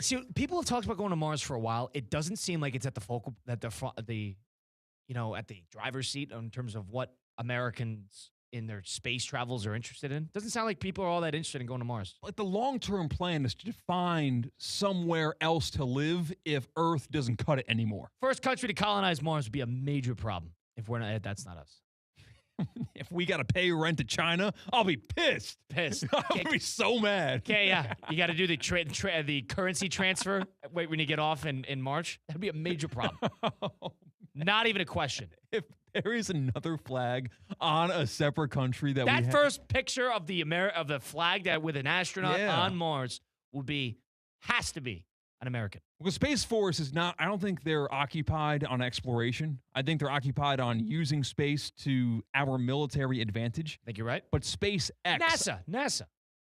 NASA's government subsidized. Right. SpaceX is private, and That's they're correct. firing stuff into the ocean willy-nilly right. these days. They're screwing up left and right. NASA, when NASA's ready, and then all of a sudden, Russia's interested, China's interested, it's going to be a thing. That's going to be a thing. That should be higher. That was our top 10% by Good Greek Moving. And you can definitely prediction market that exact proposition with those weird companies that are popping up out of the blue. You can like if a random company comes out and they're all of a sudden they're starting to colonize Mars and they're like 10 years ahead of the rest, that'd be a major problem. That'd be a company to invest in. But you know who you actually should invest in is accident attorneys when you get into a fender bender on 95. If you've been to car accident, truck accident, suffered a slip and fall, my friends Mark Anajar and Glenn Levine at Anajar and Levine Accident Attorneys, they like to fight for you. I know with Anajar and Levine, they got my back. They could get yours too. They don't even charge you unless you win. They work tirelessly to get you the maximum compensation that you deserve. Don't settle for just any attorney. Go demand the best. Go get the best. Go get Anajar and Levine. Take that one phone call. Take back control of your life. Don't wait. Call the free consultation today. Call 1-800-747-FREE. That's 1-800-747-3733. Take back control with Anajar and Levine. Colin, Russo, and Christian Cat. It is Russo and Rizzo. Do a little 5 and 5 next on Russo and Rizzo, ESPN 106.3. Anajar and Levine. Call 1-800-747-FREE. That's 1-800-747-3733. ESPN 106.3. WESP Jupiter, a Good Karma Brands radio station. Want to play college football? Register today for the free Orange Bowl Florida High School Football Showcase presented by Baptist Health. Hit the gridiron on Saturday, February 28th at St. Thomas University in Miami Gardens and show off your football skills in front of coaches from across the country for a chance to earn scholarships for college. The event is open to high school juniors and seniors. More than $1 million is awarded each year. Register for free today at orangebowl.org. Hey, Steph Prince here, General Manager of ESPN West Palm, to tell you about a team that has meant a lot to me and this community for a long time. Bob and the team at Bradley Heating and Air Conditioning have been helping me stay cool for years, whether at home or in the office. And living in South Florida with 3 kids, I don't know what I'd do without them. Family owned and operated, serving Royal Palm Beach and beyond since 1980. Let the knowledgeable and trained team at Bradley help you with your residential and commercial needs, installation, repair, seasonal maintenance, upgrades of all makes and styles and models of HVAC equipment, and so much more. Bradley Heating and Air Conditioning does things right the first time and makes the process smooth, stress-free, and most importantly, keeps you cool. Give them a call at 561-793-7497. That's 561-793-7497 or bradleyair.com. Any need, big or small, trust the amazing team at Bradley Heating and Air Conditioning. Sports fans, when it comes to your ride, don't settle for a one-and-done wash. With the Unlimited Auto Wash Club, you can keep your car clean all season long. Get your car washed as often as you want for one low monthly price, starting at $45. Dirt, pollen, bugs, and road grime, gone. Just pull in, get a full-service wash, and get back on the road looking sharp. Upgrade your car care with the Unlimited Auto Wash Club today. Call 561-WASH-ME-TOO or visit UnlimitedAutoWashClub.com. Hi, I'm Janice Ridenour from J. Zello & Associates. For nearly 30 years, my firm has worked alongside business owners and their teams, helping them truly understand QuickBooks with clear accounting guidance, proven workflows, and hands-on training. We offer customized QuickBooks Online training delivered in a supportive, judgment-free environment so you can learn at your pace. If you're stressed about your books, you don't have to be. Get trained, get confident, get it right. And when you need ongoing support or you'd rather have it done for you, our experienced team is here to help. Visit jzolo.com and schedule your free consultation today. Prizes, flyaways, even Cash money. You want it? We've got it. Find a list of all contests and official rules by visiting ESPNWestPalmContests.com. That's ESPNWestPalmContests.com. The 5 p.m. hour is presented by Good Greek Moving and Storage, the world's only total relocation company. Local or long distance, they've got you covered. Good Greek Moving and Storage. Your superhero movers. Good luck surviving the offseason, football fans. At first I was afraid, I was petrified. Football's over, it's like a part of me just died inside. 200 days till football's back, but tonight I won't just cry, cause I've got a ways to play. And that's the place with Hard Rock Bet, I will survive. Offered by the Seminole Tribe of Florida. Must be 21 plus and physically present in Florida to wager. Terms and conditions apply. If you or someone you know has a gambling problem, please call 1-833-PLAY-WISE. Want to accelerate your career as a manager or executive in the exciting industry of sports? Florida Atlantic University's MBA in Sport Management program is ranked #1 in Florida and 10th in the world. Students learn practical and applied skills from top faculty and experts who work in the industry. With a 94% placement rate for all grads, the full-time MBA program sets students up for success in the world of sports. Check out Florida Atlantic University's MBA in Sport Management program today by going to business.fau.edu. Hey everybody, it's Cade Chumsland. Every week, Land Rover Palm Beach supports local student athletes as they grow on the field, in the classroom, and in the community by naming a Player of the Week. This year, $35,000 will be awarded to student athletes and their schools. Tune in to ESPN West Palm High School Game Day every Friday night as I unveil this week's featured athlete. If you have a great performance that I need to know about, DM us at ESPN West Palm. Land Rover Palm Beach, above and beyond. Now, it's time for a little R&R. Colin to the bucket, lays it up and in. Ball game, Rizzo! Live in the Anajar and Levine Accident Attorney Studios, this is Russo and Rizzo on ESPN 106.3. This team is going to be tough when they finally get it together. Sit back and relax. Let Russo and Rizzo take you home. Oh, mercy! Light him up, Colin! Second hour of Russo and Rizzo on ESPN 106.3, February the 19th, 2026. You got Colin Russo and Christian Catt. No Mike Rizzo today. He is on for sabbatical. We are streaming live on YouTube at ESPN South Florida and Twitter and Facebook at ESPN West Palm. If you missed any of the program, go listen back on Apple, Spotify, wherever you get your podcasts, all those great places. We got Christian behind the glass, and with all this great action here in South Florida, you go up north, you get TGL, you go down south, you get the DBO, you got all this action coming about, but we haven't brought up what Pro Football Hall of Famers are going to be here. Not playing football, but playing golf at the James Hardy Pro Football Hall of Fame Invitational. Everyone's a football fan, and South Floridians and Floridians in general are more than likely golf fans. The great thing coming on March 6th through the 8th at the iconic Old Course at Broken Sound in Boca Raton, you get the best of both worlds. The James Hardy Pro Football Hall of Fame Invitational is returning. You heard the name, James Hardy Pro Football Hall of Fame Invitational. We're talking guys like Calvin Johnson, Lawrence Taylor, we're talking Rondé Barber. They're all combining with the PGA Tour champion stars like two-time major champion Zach Johnson. He's actually going to make his PGA Tour champion's debut in Boca Raton March 6th through the 8th. Defending champion Tim Brown on the football side, Darren Clark, Ernie Els, and announced this week, Padraig Harrington. Padraig Harrington's going to be here. It's one of the most unique events in sports where football legends compete on the golf course alongside golf's greatest players. Tickets are so affordable. Just $36 per day is where they start. It's more than just a tournament. It is the home of legends. Buy your tickets now. Don't wait. JamesHardyInvitational.com. That's James, H-A-R-D-I-E, Invitational.com. We're going to be live from there, and it's going to be a fun time. We're going to get some good guests because you don't only get all these conglomeration of Pro Football Hall of Famers outside of Canton ever, if at all. Maybe the Super Bowl. That's really it. Yeah. Maybe the Super Bowl, Canton, and the James Hardy Pro Football Hall of Fame Invitational coming to Broken Sound here in just a couple of weeks. Let's make a couple stops ourselves. Let's do a little 5 presented by Flagler Credit Union. 5 topics. High five. 5 o'clock. It's 5 o'clock somewhere. Let's get out of here. Endless takes. You can't handle the truth. All gas, no brakes. And it's shaking big time. It's time for the 5 at 5. Hold on to your butts. Presented by Flagler Credit Union, proud supporter of FAU athletics. Number 1. Well, as we're celebrating gold medals, playing for your country, eternal glory in the Winter Olympics in Italy, we have one NBA owner who is calling out losers, and that is new owner of the Suns, Matt Ishbia. He went on a tirade while commenting on a Yahoo Sports column about tanking in the NBA.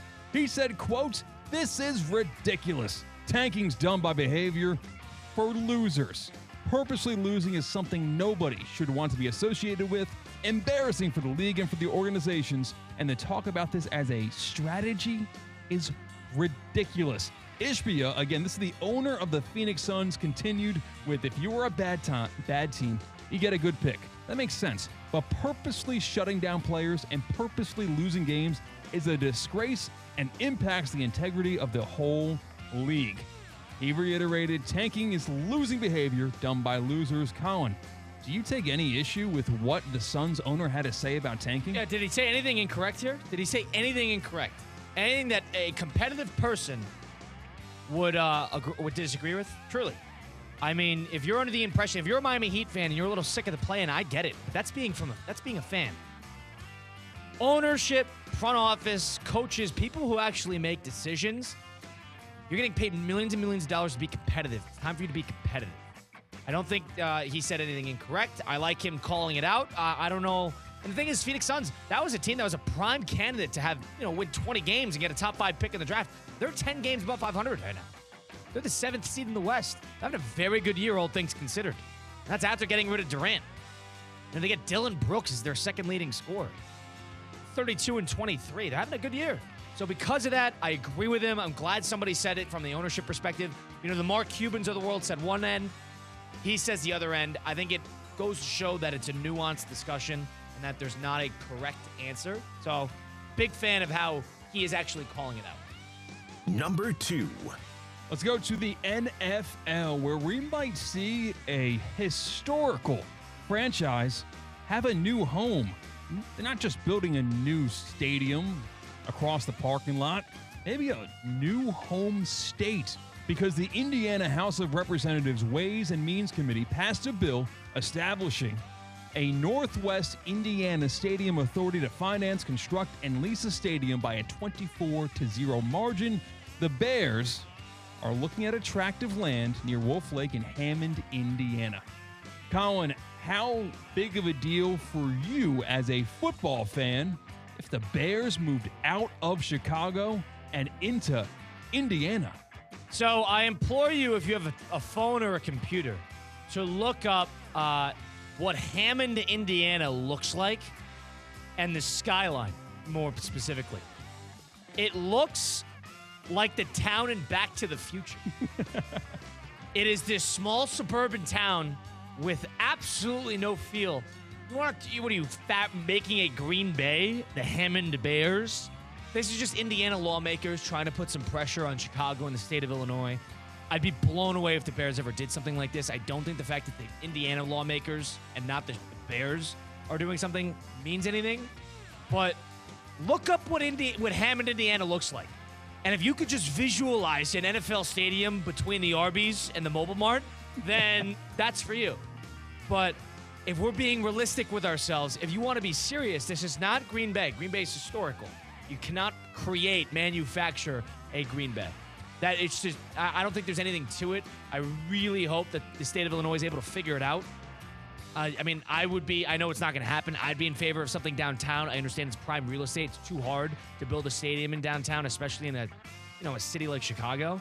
But they're going to have to be outside the city in some capacity. Arlington Heights, it's all people with billions of dollars arguing with states with billions of dollars, trying to figure out how many billions of dollars they need to pool in order to do what they want. That's what that is. I don't think Hammond, Indiana's get the Bears. That's my bottom line. I will say, We've got franchises that do not play their home games in the state or city of which they represent. Like it happens in San Francisco with the 49ers, Santa Clara instead. It happens with the New York teams, and it's been very normalized, especially with those New York teams. Chicago's a major metro. All right, before you move on, Hammond, Indiana to Soldier Field. Soldier Field's in the southern central part of the city. 23 miles apart, so not terrible. And I gotta imagine the Meadowlands or East Rutherford is further away from Manhattan than 23 miles. Yeah, it definitely, I don't think it's 23 miles. I think it's a little less than that. Oh, really? Okay. But I think it's just, distance. Traffic makes it feel like it's 40 miles. Hammond, Indiana to Gary, Indiana is 9.9 miles away from each other. Wow. So what are you going to pregame the Bear game? You go to Gary? Yeah, people in Indianapolis are rejoicing. MetLife to downtown. Let's go Manhattan. Let's do MSG. MSG's in the central part of Manhattan. Madison Square Garden to MetLife. Distance-wise. I bet you could turn MSG into a dome, like football. Gut some of it. Yeah, turn it into a football field. Definitely can't. I mean, yeah, it'd be, seat 6,000. But yeah, maybe. Madison Square Garden to MetLife, 8.2 miles apart. Oh, I was way off. Right, in terms of distance, it's about the same. It's about 25 minutes. But yeah, it's not that far. It's not that far. Because when you're at MetLife, you can see the skyline. When you're in Hammond, you're going to look at Gary. You're not looking at, not seeing the Willis Tower. Let's put it that way. Number 3. Number 3. Let's go to college football because I am longing for it. Out of nowhere, seemingly, quarterback from Indiana, Fernando Mendoza, not only won the Heisman, but they won the whole dang thing, winning a national championship for the first time in Indiana football history right down the road at Hard Rock Stadium. But what if Fernando Mendoza never actually went to Indiana? Of course, he transferred over from Cal. We're familiar with him in ACC play. But according to Fernando Mendoza, when he joined the radio station 96.7 The Ticket, quote, I was lost in the sauce because they were both great situations. What situations might he be talking about? Georgia. Fernando Mendoza almost went to Georgia instead. Fernando Mendoza said, quote, there actually might have been one time where I was literally about to call Kirby Smart to commit to the Georgia Bulldogs. But the call didn't go through. He continued and said, all right, let me sleep on it tonight. I believe God helped me with that. If Fernando Mendoza went to Georgia instead of Indiana, what is different about the college football world today? Is Indiana a national champion? Could they have done that with another transfer portal quarterback? Is Georgia the national champion? Was Fernando Mendoza that much better than Gunnar Stockton? What do you think? It's turning into the Belichick-Brady argument because Cignetti did have success with Curtis Rourke, who was the Ohio transfer. He was a good player, had a good year. Wasn't a great player. It's pretty obvious that Cignetti could have and probably would have gotten back to the playoff, but to say he won it all would be disingenuous to what Fernando Mendoza did throughout the year. As for Georgia, the one thing I'd add to that is the Gunnar Stockton was a good player, had a good year. I don't know if Georgia was a Mendoza away from being the best team in the country. I don't know if that's the case because Stockton was a good player, a very good player at that. They were other pieces away from that. Maybe they would have won it all. It's hard for me to judge. Obviously, Mendoza's a better player than Stockton is, but Stockton was one of the high points of that entire team, especially in that game against Ole Miss. I mean, he was a gamer. Oh, yeah, he was very fun. He's a gamer. So I don't know if they were a quarterback away, but one thing you can say for sure is they do not win that national championship without Fernando Mendoza. I don't know if it's the other way around. I don't know if Georgia wins it all with Mendoza, because I don't think Stockton was one of the best parts of the team, as in their quarterback. So I don't know if I'd go to the lengths of saying that. But what I would say is thank God Mendoza went to Indiana because it's better for the sport. Better for the sport to see a team like Indiana turn around that quickly. Number 4. Lost in the sauce of all of this conference realignment and how it's affecting college football is how it affects every single other sport that these programs are affiliated in terms of having to fly to LA on Tuesday and then play in New York City on Thursday with sports like college basketball, and then even further on the revenue list like volleyball and hockey and all that. So you might hear college basketball coaches complain about that travel schedule. Mick Cronin's one of the guys who speaks up about it. Brad Underwood with Illinois, who plays in the Big Ten, who has a bunch of teams in the Pacific time zone, was asked about that grind, going coast to coast in the middle of a school week. Here's what he had to say about it.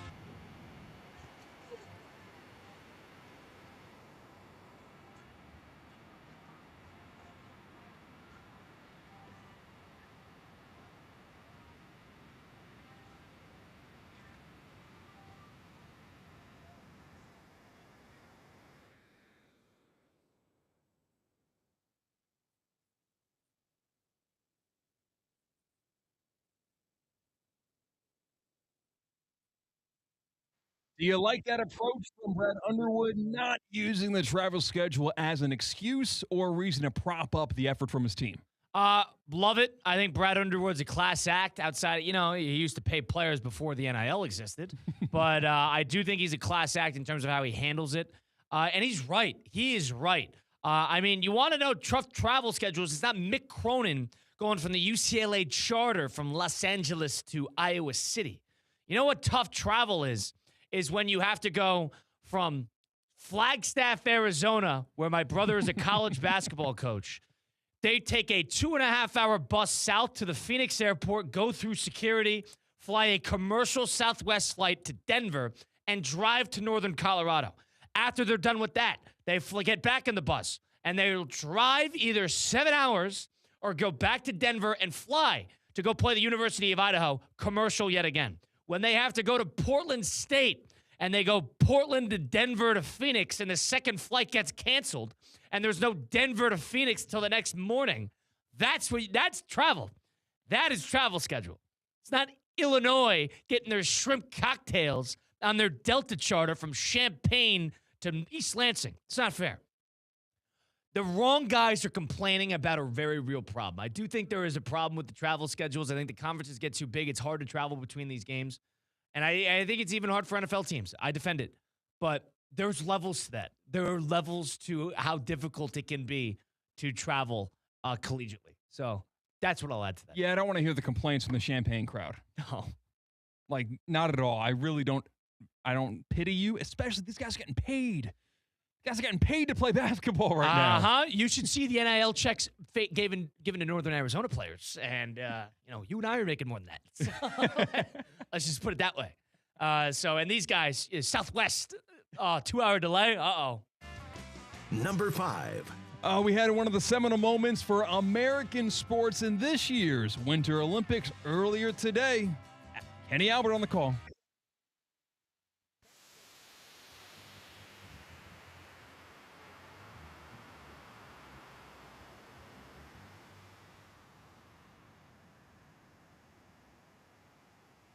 United States women's hockey team wins it for Team USA.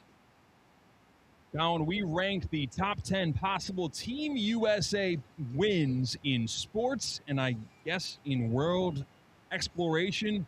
How satisfying is it to see the women's national team win gold? Step one, you got to go 2 for 2. I think the men's hockey team is going to need to follow it up. This is much needed momentum. The come from behind nature. They were down 1-0 for the entirety of that third period until about 2.5 minutes to go. And then you get into overtime, and then all of a sudden the transition of momentum. I love it. Now let's go 2 for 2. You don't want to split with Canada. You're likely going to play Canada if you're on the men's side. You don't slip up against Slovakia. Finland's going to be a pain in the rear end for Canada, but it's likely going to be USA-Canada. Canada took them down last year in the Four Nations in, a big tournament, so to speak. Well, this is the biggest tournament. You beat the Canadians here, you get a gold medal. Triumphs everything for the next 4 years. So go 2 for 2. Big fan of this. That was our 5 and 5, presented by Flagler Credit Union.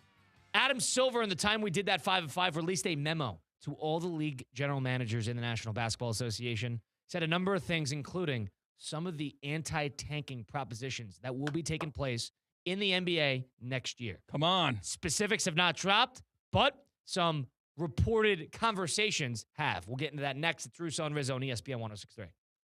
The Anajar and Levine Accident Attorney Studios. Anajar and Levine Accident Attorneys. Call 1-800-747-FREE. This is ESPN 106.3. The best athletes in the world will compete for the gold, but here in South Florida, you can get the gold. Plan, that is, from EDS Air Conditioning. EDS is yes. EDS Air Conditioning is a trained comfort specialist. It's hard to stop a train. With the EDS Gold Plan, you get numerous benefits, including 2 yearly tune-ups to keep your AC unit world class. Make your family and your nation proud with the Gold Plan from EDS Air Conditioning. EDS is yes. EDSAirconditioning.com. What's the Anajar Levine difference? When you're injured in a car crash, we focus on your case so you can focus on the one thing that matters most, getting better. I'm Glenn Levine with Anajar Levine. We'll fight to get you the maximum compensation you deserve. Call our legal team right now for a free consultation, 1-800-747-FREE. We'll help you take back control of your life. Call 1-800-747-FREE. That's 1-800-747-3733. In office, West Palm Beach. Mike Rizzo here. Moving soon? Trust the pros who move the pros. Call Good Greek for your total relocation solution. From packing and storage to local and long distance moves, Spiro and his team at Good Greek Moving and Storage have you covered. They've been trusted by families, businesses, and they're now the official movers of the UFC. Call the world's only total relocation company. Good Greek Moving and Storage.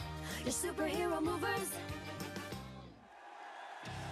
You've seen the PGA Tour's best on the course, but in the arena, it's prime time. Season 2 of TGL presented by SoFi is back. With big moments, big personalities, nonstop action on the big screen. Shot clocks, hammer drops, timeouts, and overtime. Tickets are on sale now, but availability is limited. Visit TGLGolf.com to get your tickets while they last. TGL presented by SoFi. Keep up. It's golf. Does your business leave a lasting impression? Attractive, eye-catching signs help you stand out from the crowd and create a strong brand identity. Our team at Signorama West Palm are experts in helping your business get noticed and get effective signage in front of your potential customers. Our team can turn your blank windows or plain vehicles into money-making branding machines by drawing customers' attention to your business. So if you're looking to leave that lasting impression, call us 561-687-7993 or visit signoramawpb.com. Today's tax tip is brought to you by Anshin Accountants and Advisors with Brent Lessy, partner and tax leader of Anshin's Consumer Products Group. Did you know the One Big Beautiful Bill Act has created unprecedented opportunities for founders? The $10 million exclusion has increased to $15 million, and the 5-year holding period is no longer an all-or-nothing hurdle. Founders now have the flexibility to raise capital and align their tax-free treatment over 3, 4, or 5 years. These changes include the higher asset ceiling and allow founders and investors to scale aggressively while capitalizing on this tax advantage. Anshin, a partner-owned firm since 1923, prioritizes understanding founders' unique circumstances to achieve their goals. If you're a founder that doesn't want to leave money on the table, let Anshin deliver value where others can't. For more tax tips from Anshin, visit Anshin.com. That's ANCHIN.com. Anshin Accountants and Advisors, helping you recalculate what's possible.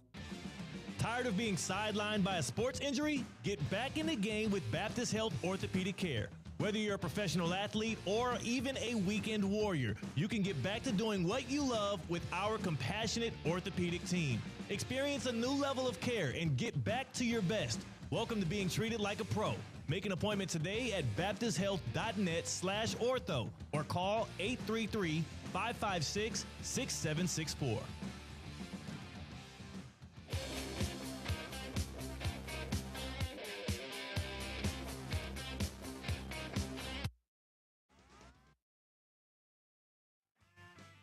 Let's get back to the Anajar and Levine Accident Attorney Studios. This is Russo and Rizzo on ESPN 106.3. Time for you to start taking training seriously. Not working out, I'm talking about training. If you want to feel stronger, faster, more conditioned, F45 West Palm Beach is the place for you. F45 stands for Functional 45, a 45-minute high-intensity team training session that's designed to build strength, burn fat, improve performance. It's a different workout every single day. It's class style. So you walk in, you're walking into a team environment with experienced coaches, like-minded fitness individuals having a grand old time. Keeps the energy high, and it is the best thing you could possibly do if you're looking to improve your performance. Whether you're tracing strength, endurance, or just trying to stay game ready, F45 West Palm Beach delivers. Right now, try it out. Get 3 classes for just $30. located in downtown West Palm, but you could book your spot today at F45.com/West Palm Beach. F45 West Palm Beach, team training, life-changing. Colin Russo and Christian Catt. This is Russo and Rizzo on ESPN 106.3. We're streaming live on YouTube at ESPN South Florida. So in the time that we did the 5 at 5, the previous segment, Shams Charania of ESPN came out with a little bit of a report that says the NBA, quote, plans to enact anti-tanking rules by next season.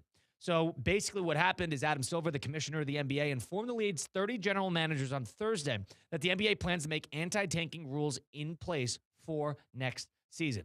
Now, the league's office did not have a conversation in terms of what these actual things will be, but they'll identify these proposed concepts, and they had conversations with these apparently in the last couple of weeks because according to Shams Charania, multiple sources with knowledge of Thursday's meeting as well as late January competition meeting told ESPN that these concepts have been discussed to curb tanking. Christian, there were 7 here. I'm going to read them each for you. I want you to give me a yay or nay, and then we'll get into it, all right? Okay, yay and nay is whether or not it will work. You like it, you're for it, they should do it. And then nay is the opposite.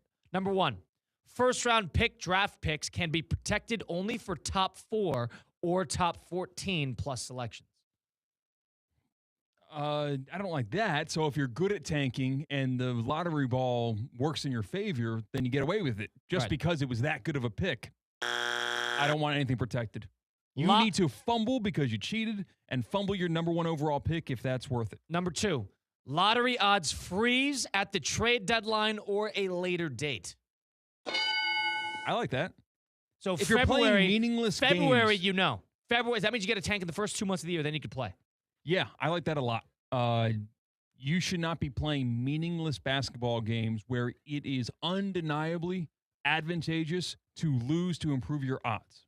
You just can't benefit from losing basketball games. But you could benefit by losing basketball games early in the year. I guess. Does this not just move up the timeline? It might, but it also condenses the focus. Now it's no longer an issue for anybody. I guess, and also the teams who are 0-0 would have to know that they want to tank. That's another thing. Mm-hmm. I'm iffy on that. I don't love that, but I'm iffy on it. Number 3, no longer allowing a team to pick top 4 in consecutive years and or after consecutive bottom 3 finishes. I wonder if that includes I like this. Traded picks. Because all of a sudden, you've got the Oklahoma City Thunder with the possibility of having their dynasty cut out from under them and the possibility of creating that dynasty. I think this is the best one of the 3. Yeah, I think it's great. I think this is the best one of the 3. No longer allowing a team to pick top 4 in consecutive years and or after consecutive bottom 3 finishes. I don't know about picking top 4 in consecutive years, but after consecutive bottom 3 finishes, let's say the number is 3, I would say I'm for it, 100%. Because I think one player does not fix a team. I think it's maybe 2 years, and some teams are so bad that they need 2 years of picking in the top 3, and there's a number of teams that have picked in the top 5 for years and have still not been able to figure it out. So I guess it's a matter of what team you are talking about. All right, number 4, teams can't pick top 4 the year after making the conference finals.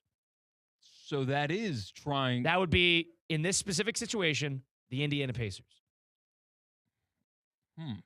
How it Indiana Pacers, whose best player towards Achilles in the NBA final hasn't played all year, and one of the third best player walked away in free agency. I don't like this one. Is the league looking at? I know the Pacers got fined $100,000 in the same suit. Right. I mean, the they're not rushing to bring back Halliburton. They want to get a big time player. There's no doubt about that. But their team is destroyed. Their team is torn apart. I don't like this one. That feels like a little bit of residual and it's only pity for the Pacers. It's also only 4 teams. It's only 4 teams, and more than likely 3 of them are going to be back there the next year. That's a little singling out. Yeah, I don't like that. This is a Pacer rule. Yeah. Not a fan of this. So out on that one. All right, number 5, lottery odds allocated based on 2-year records. That's good. That's what the WNBA does, doesn't it? Like it's not just like these guys' careers and these contracts are pretty long. You can chalk up one lost year in order to make every year after that better with scoring a lottery pick. I'm okay with that 100%.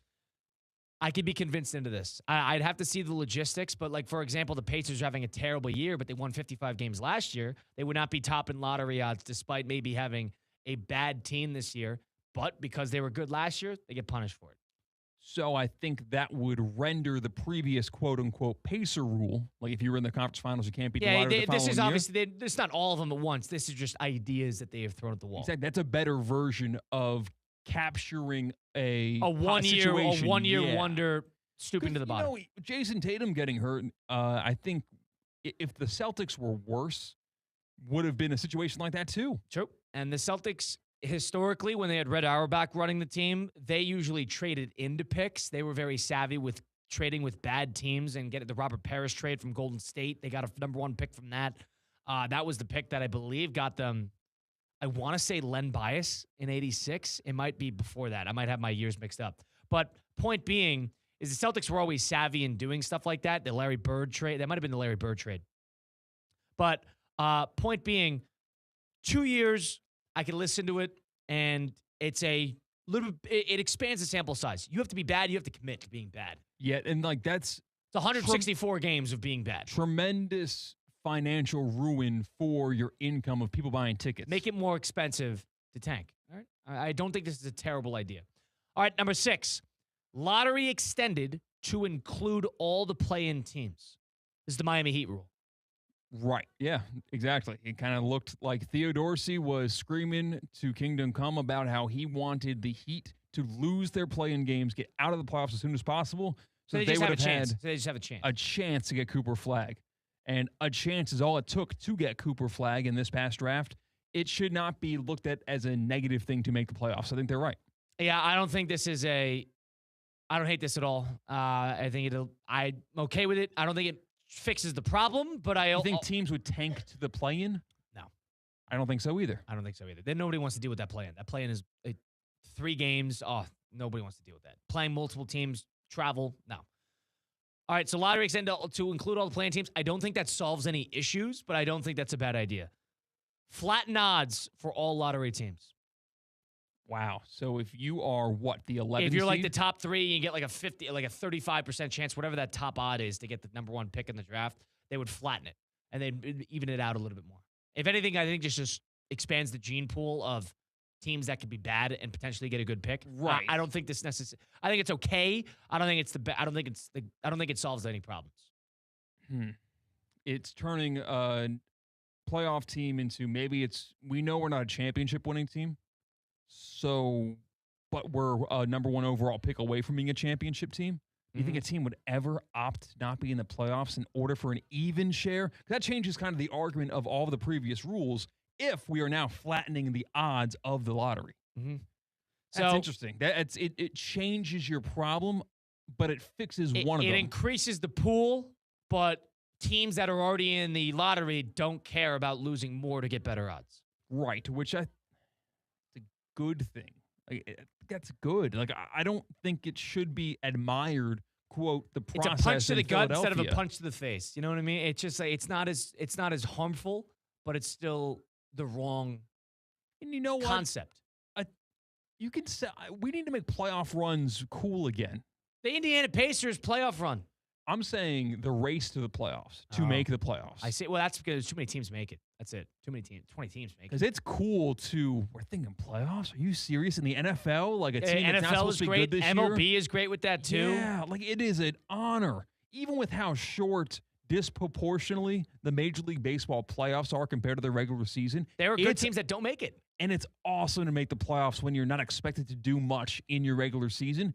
No one cares in the NBA. You're almost mocked more for getting swept than the team that missed the playoffs altogether. The Miami Heat make the playoffs and they get destroyed. They lose by 60 points in that second game against Cleveland, and then or game 4 against Cleveland, and nobody cares. And it's over. We're done. And everybody ridicules the Heat for that. Whereas, if you're the Miami Marlins, 2 years ago, you get into the postseason, you make a surprise run. People are thinking, boy, oh boy, this is a lot of fun. You lose in the wild card. All right, well. Good season. And sure, baseball is different because of the draft not impacting as much the immediate on-field measures, but no one was crying over the fact that the Marlins would have weaker draft picks because they made the playoffs in the bubble year. This is from a Shams Charania article on ESPN.com, which just came out talking about some of the rules that Adam Silver is going to consider applying for next year to combat tanking. Now, another thing, interesting part of this article, sources said, quote, Mike Krzyzewski, who I didn't realize was a senior advisor to basketball operations for the league office. That's Mr. Basketball right there. He, quote, delivered a message at Thursday's meeting that there should be a prompt, tasteful, quote, attack on the problem and that all involved should be prepared to respond to what the league enacts in the coming months and years. That's a coach's way of viewing it. Now let's see if Adam Silver can, buckle up the stones to do the same. That's the next question. Silver's feeling the heat, and he should. He should. I mean, are you kidding me? There's major questions about if you have the right guy running the league, and he probably makes $30 million, $40 million a year. You work for the owners to create an entertaining product for the fan, and the fan don't trust the product. That's a problem. So from here, the one thing I don't like that was not included before we go to break, there was no stripping of draft picks included in this. That's the answer. That's my answer. I completely agree. That's the prize. What are they after? Take away the prize. They want to tank? Fine. Anti-competitive commission, put Krzyzewski on it, put Roy Williams on it, put Popovich on it, put all the old-time coaches on it, put Ernie Johnson on it, put Shaq on it, put anybody you want. And they go into it like a jury, and they determine if a team is being anti-competitive. Are you trying to win the game? If not, and this includes on injuries, if not, we will deem it, and we will come up with a punishment, and it's a quiet jury-type selection process. You do that, I think that's the way to do it. But that's at least a step in the right direction. We will close out the program next. It is Russo and Rizzo with Colin Russo and Christian Cat. After this on ESPN 106.3. Live from the Anajar and Levine Accident Attorney Studios. Anajar and Levine Accident Attorneys. Call 1-800-747-FREE. This is ESPN 106.3. Business owners, are your employees driving you nuts? Is money tight? Or have you just poured your heart and soul into your business and now it's time to retire and just relax? At Transworld Business Advisors, they have buyers from all over the world ready to buy your business now. Call for a confidential conversation about your business's current value. 561-203-5121. That's 561-203-5121 or visit tworld.com today. I'm Ellie Anajar of Anajar and Levine. Injured in a car crash? Never rush to settle with insurance companies and never settle for just any attorney. Demand Anajar and Levine. Our experienced legal team will fight to win you the maximum compensation you deserve. Call me, Ellie Anajar, for a free consultation and take back control of your life. Call 1-800-747-FREE. That's 1-800-747-3733. In office, West Palm Beach. Calling all sports fans, grab your MVP card and head to Duffy's where you can catch all of the action. Not an MVP? Sign up for free and start earning rewards today. Duffy's is voted the best sports grill year after year with their award-winning burgers and wings. Don't forget about Duffy's famous 2-for-1 drinks all day, every day. And with over 80 TVs in every location, you'll never miss a minute of the game. Visit Duffy'sMVP.com to learn more. Duffy's, our game is always on. At HSS, movement is their specialty. Their team of experts provide personalized treatment options backed by over 160 years of orthopedic expertise. Whether you need advanced non-surgical solutions, surgical care, or comprehensive rehabilitation, HSS Florida delivers the exceptional quality care you expect from HSS, the nation's #1 in orthopedics. With 3 locations in West Palm Beach, Wellington, and now Jupiter, expert care has never been closer to home. Choose better, move better. Learn more at hss.edu/Florida.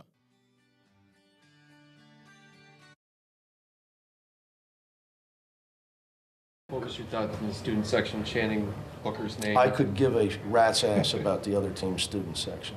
I just meant the overall the way that you I would like to give you a kudos for the worst question I've ever been asked. All right, I'll take it. Did you like You should take it. the preparation of the... Do you really think I care about the other team's No, I don't section? think you care about the other Are you team's- raising your voice at me? No, I'm just Yeah, you are. talking. Yeah, you are. Come on, dude. No reason. Come on. Yes, you are. Everybody's standing here listening to you. Everybody. This is on camera. They can hear you. I answered the question. I could give a rat's ass about the other team's student section. I coach UCLA. I don't care about Michigan State students. I mean, who cares? Let's get back to the Anajar and Levine Accident Attorney Studios. This is Russo and Rizzo on ESPN 106.3. That was UCLA head basketball coach Mick Cronin to some fearless reporter, too poor guy. Asks him a question like, you're a reporter, you're in these locker rooms, you got to ask the coach a question. You don't really know what direction to go. You don't necessarily want to do something that's too inside basketball. You don't want him to challenge you in that regard or ask an incorrect question God forbid. So you ask him about the opposing student section and the environment that every away coach in the history of basketball has ever been asked is, how did the away environment impact the game? And he asks about that after a 24-point loss that UCLA suffered to Michigan State the other night. And that's how Mick Cronin responds. Ooh. Was the reporter raising his voice at him? I don't think so. I didn't hear it. It sounds like he was laughing. It sounds like he's like, dude, no. Sounds like he said it with a smile on his face. Are you raising your voice at me? Dude, it's on camera. They can hear you. Oh, my. That's an unbelievable move. I'm going to fade UCLA the rest of the season. That is one of my favorite sound bites I think I've ever heard in my entire life. That was an unbelievable exchange between Mick Cronin and some poor reporter. I need you to use that against Mike in an innocuous sports argument. Are you raising your voice at me? He would apologize immediately. You raising your voice at me? He's like, no. We're on camera. Everybody can see you and hear you. Mike, come on, dude.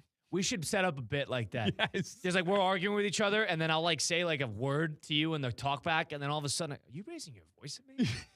And then you agree, Mike, that would raise his voice. Come on, man. Be a professional. Wait, this is a sports talk radio show. I mean, Mike, this is not chaos. It's not a riot. Jeez.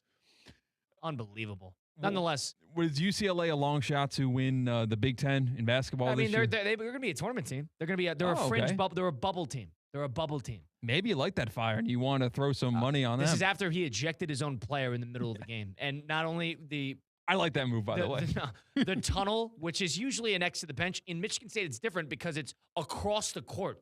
So the poor kid in the middle of the game has to walk underneath the basket to the other corner to walk into the tunnel and leave the gym. Wow.